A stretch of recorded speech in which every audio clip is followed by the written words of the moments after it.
Pessoal, agora nós vamos iniciar a nossa aula de penicilina, né?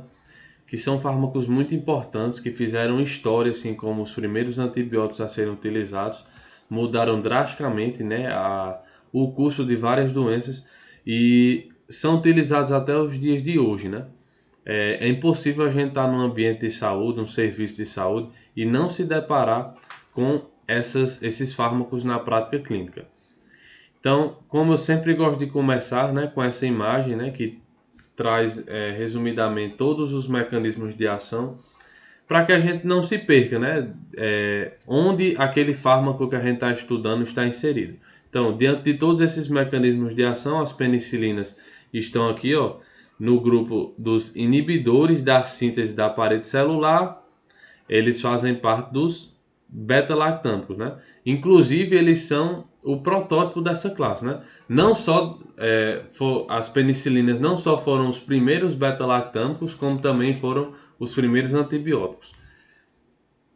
E aí, o que é que caracteriza as penicilinas, né? Se a gente pegar assim, as penicilinas, o que é que elas têm em comum? Então, como todos os como todos os beta-lactâmicos, né, ele vai ter essa estrutura aqui, né, que é o anel beta-lactâmico, que é o responsável pela ação farmacológica, né, a ação antimicrobiana das penicilinas. Aí, vamos lá, anel beta-lactâmico.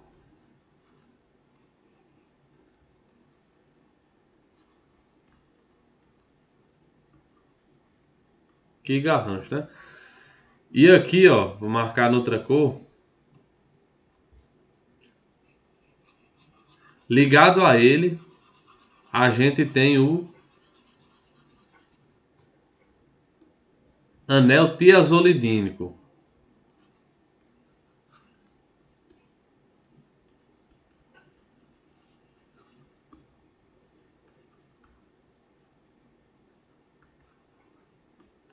Pronto. E por último, assim, mais importante, a gente tem um grupo lateral R, né?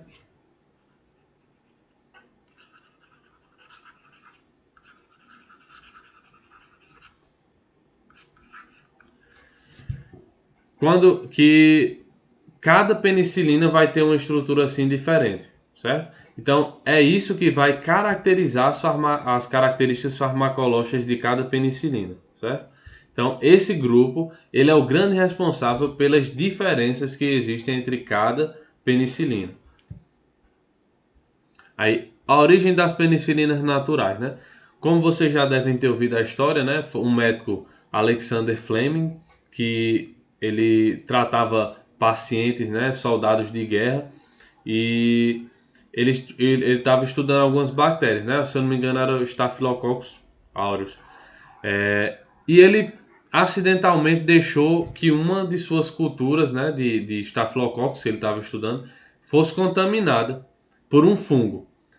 E assim, é até um infortúnio, né? Ele deixou contaminar e tal, mas ele, reparando, ele viu que em volta daquela cultura de, de fungos ficou um halo, né? Que em volta dele não nasciam é, bactérias. Então ele começou a se indagar porque isso acontecia, né? E foi descoberto que esse fungo do gênero Penicillium ele produzia uma proteína, né, uma molécula que inibia o crescimento das bactérias. Aí, devido ao nome desse fungo ser penicillium, aí a molécula recebeu o nome de penicilina. Primeiro antibiótico a utilizar na história, né? Esse fungo ele consegue produzir penicilinas de vários tipos, né? A gente tem penicilina F, penicilina K, penicilina O, penicilina X, mas nós não utilizamos na clínica nenhuma dessas, certo? As que nós utilizamos são basicamente a penicilina G e a penicilina V, certo? A penicilina G nós utilizamos via parenteral. Dependendo do fármaco, pode ser intramuscular ou intravenoso. Já a penicilina tipo V, a gente pode utilizar ela via oral, né? Porque a sua estrutura química permite que ela tenha estabilidade em meio gástrico. Então, ela pode ser utilizada via oral. Apesar de que não é tão comum assim de ser utilizada, né? E assim, gente, pronto, foi descoberta esse antibiótico, né, um fármaco natural produzido por um fungo, mas vão surgindo novas necessidades, né? A gente queria que esse fármaco ele tivesse a gente teve a necessidade de ter um espectro, ixi, o que é que eu estou escrevendo aqui? Espectro ampliado, né?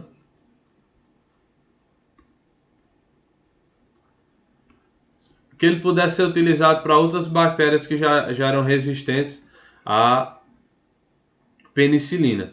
Então, por conta disso, a gente foi pegando a estrutura da penicilina e a gente foi alterando esse grupo até a gente conseguir moléculas com as características que nós precisávamos na clínica, né? Então, basicamente, ó, a gente tem as penicilinas naturais aqui, né?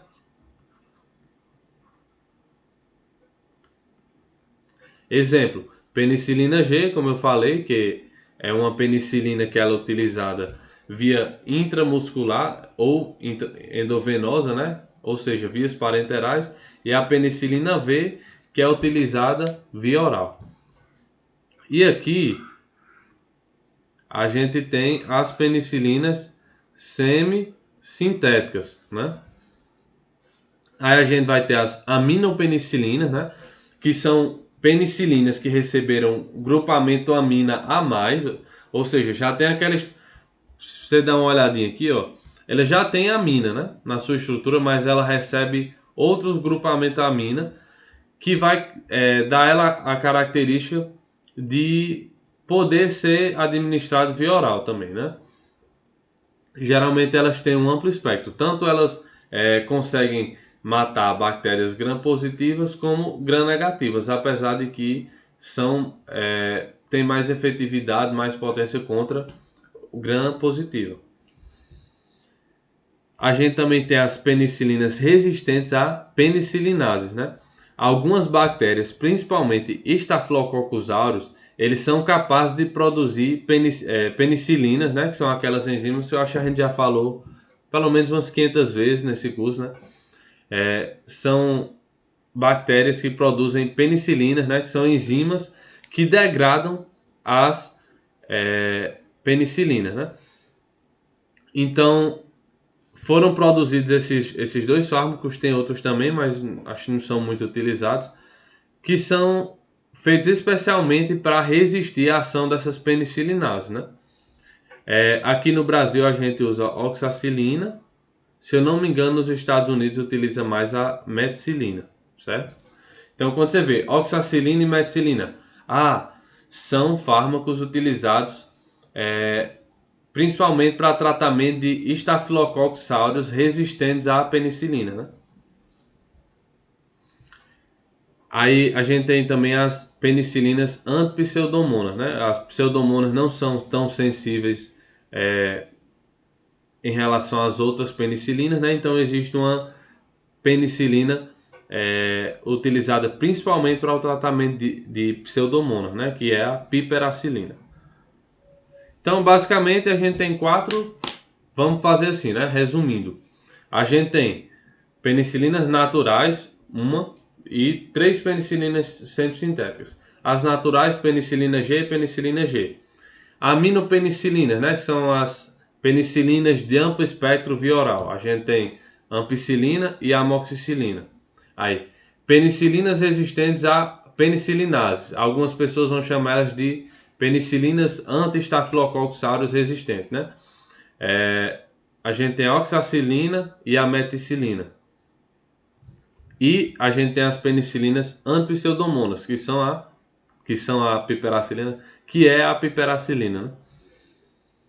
E aí, pessoal, lembrando que tem algumas bactérias Exemplo, a Haemophilus influenza, alguns bacilos gram-negativos que eles produzem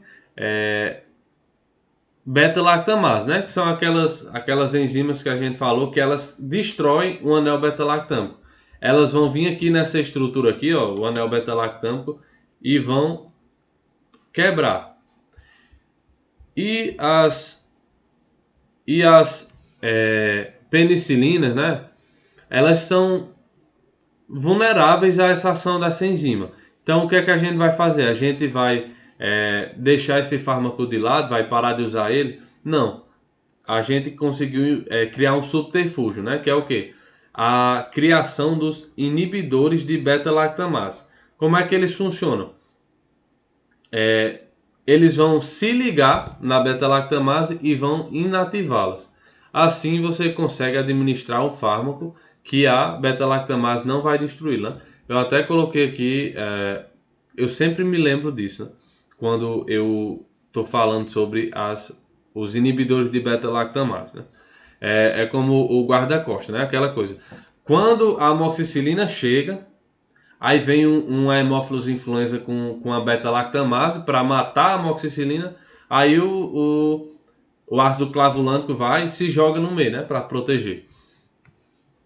Então, alguns exemplos, né? Os principais inibidores de beta-lactamase. Eu acredito que até o momento a gente só tem esses três: ácido clavulânico, subactam e tazobactam. São esses três que a gente tem no mercado, né? Aí a gente sempre vai encontrar em associação com os antibióticos, com as penicilinas. Amoxicilina mais ácido clavulânico, amoxicilina mais subactam, ampicilina mais subactam ou piperacilina mais tazobactam. O mecanismo de ação é comum aos demais beta-lactâmicos, né? Elas se ligam às PBPs, são as proteínas ligadoras de penicilinas, que são enzimas importantes para a síntese da parede celular. Então, se as penicilinas inativam as PBPs, as bactérias não conseguem sintetizar a parede celular. Sem a parede celular, a bactéria fica totalmente vulnerável ao estresse osmótico, né? Então, ela não vai aguentar a pressão osmótica, vai aguentar estourando, né? Vai sofrer a lise e vai morrer. Aí, os mecanismos de resistência, né? A gente já falou muito. Como é que um fármaco deixa de ser efetivo contra uma determinada bactéria? Através da produção de enzimas beta-lactamase, né? Aí, os principais produtores dessas enzimas são o Staphylococcus aureus, a Haemophilus influenza e os bacilos gram-negativos em geral são grandes produtores de beta-lactamase. Por isso que eu falei um pouco antes, né, que a amoxicilina, por exemplo, né, que é o fármaco que a gente mais utiliza no dia a dia da classe das penicilinas. A amoxicilina, ela tem um espectro tanto para gram positivo quanto para negativo. Mas para gram negativo não é tão bom assim, por quê? Porque geralmente os gram negativos eles têm mais facilidade de produzir beta-lactamase. Então, como a amoxicilina é um fármaco vulnerável à ação da beta-lactamase, as bactérias gram-negativas tendem a não responder ao tratamento da amoxicilina. Agora, quando eu pego a amoxicilina, que é uma penicilina sensível à ação da beta-lactamase, mas eu associo ela a um inibidor da beta-lactamase, aí eu consigo matar gram-negativo também, porque mesmo que ele produza beta-lactamase, eu vou estar inibindo ela. E é muito importante, né, uma questão de saúde pública, a gente ressaltar isso, que não é para estar ficando utilizando amoxicilina com clavulanato toda hora. Por quê? Porque senão a gente vai acabar desenvolvendo resistência ao clavulanato também. As bactérias a gente vai selecionar bactérias que produzam penicilinases, né, beta-lactamase, que vão destruir até o próprio anel beta, o próprio clavulanato, certo? Mas são todas as penicilinas que são sensíveis, né, aos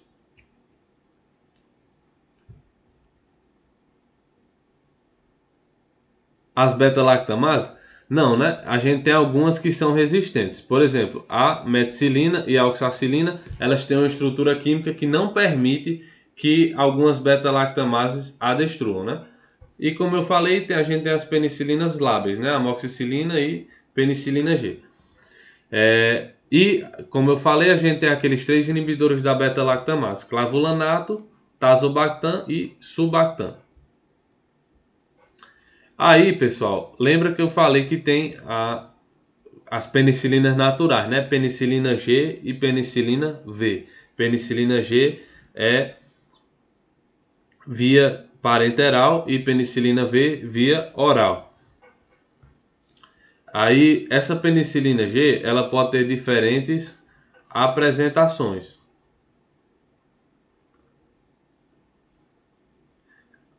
Aí você vai escolher aquela que é mais adequada para a situação, né? A penicilina G benzatina, né? Com certeza você já deve. Se você não tomou, você já ouviu falar sobre alguém que tomou essa injeção. Aí você, eu nunca ouvi falar de penicilina G benzatina. Penicilina G benzatina é a becetacil, né? Que é aquela injeção que, por ter aquele conteúdo lipídico, né? Geralmente dói muito e marca todo mundo. Ela tem um perfil mais lento, né? A gente chama ela de droga de depósito. Porque ela fica vários dias sendo liberada no organismo.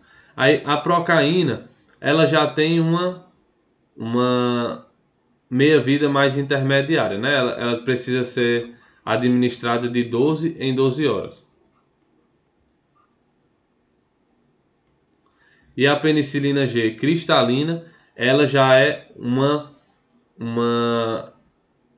penicilina de ação mais rápida, né? Ela precisa ser administrada de 4 em 4 horas. Ou seja, 6 vezes ao dia, né? Então, por isso ela deve ser utilizada via intravenosa, né? Porque se for intramuscular, você vai tá furando um paciente 6 vezes por dia, né? Mas e aí, a gente pode pensar assim que a penicilina G benzatina, né, a becetacil é a melhor de todas. Você aplica ela uma vez, dose única e pronto, está resolvido. Mas a penicilina G cristalina, ela também vai ter momentos que ela vai ser mais apropriada, né? E a gente vai ver por quê. Ó, a penicilina G benzatina, né, a becetacil, ela tem uma lenta absorção e liberação. Geralmente o tratamento dela é feito em dose única, apenas uma injeção e pronto. E o que é que acontece? Como eu falei, ela é uma droga de depósito. Ou seja, ela fica circulando, né, sendo liberada gradativamente no organismo ao longo de vários dias.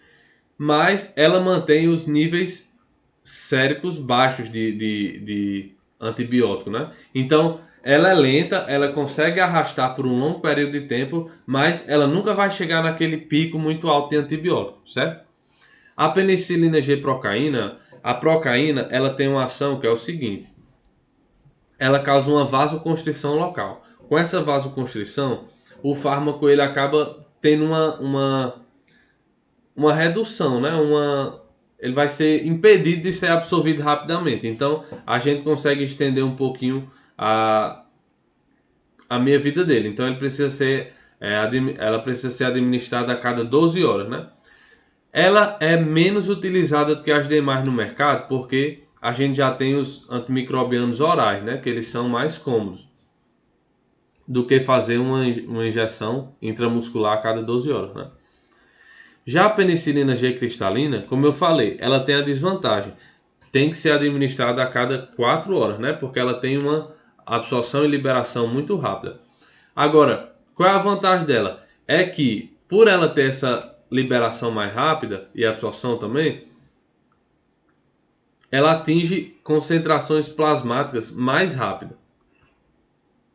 Então, ela pode ser utilizada em infecções mais graves e também infecções do sistema nervoso central.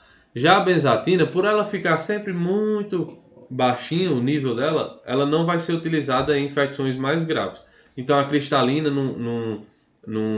numa situação em que o paciente fica internado, ela pode ser utilizada porque ela mantém os níveis séricos mais altos. E a penicilina G-benzatina, né, lembrando a questão dos usos clínicos dela, né, ela vai ter a apresentação de 300 mil unidades internacionais, 600 mil e 1.200.000 UI, que é a dose padrão para adultos, certo? Aí, crianças com menos de 27 quilos,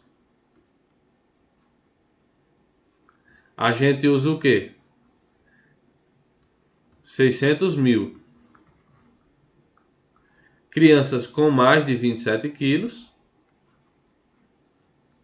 a gente usa 1.200.000, que é a dose padrão para adulto, né? Lembrando que a penicilina G-benzatina, ela fica pau a pau com a amoxicilina no tratamento da faringotonsilite, né? Que são aquelas infecções de garganta bacterianas estreptocóccicas. Então, pronto, o paciente chegou, você percebeu que é faringotonsilite estreptocócica.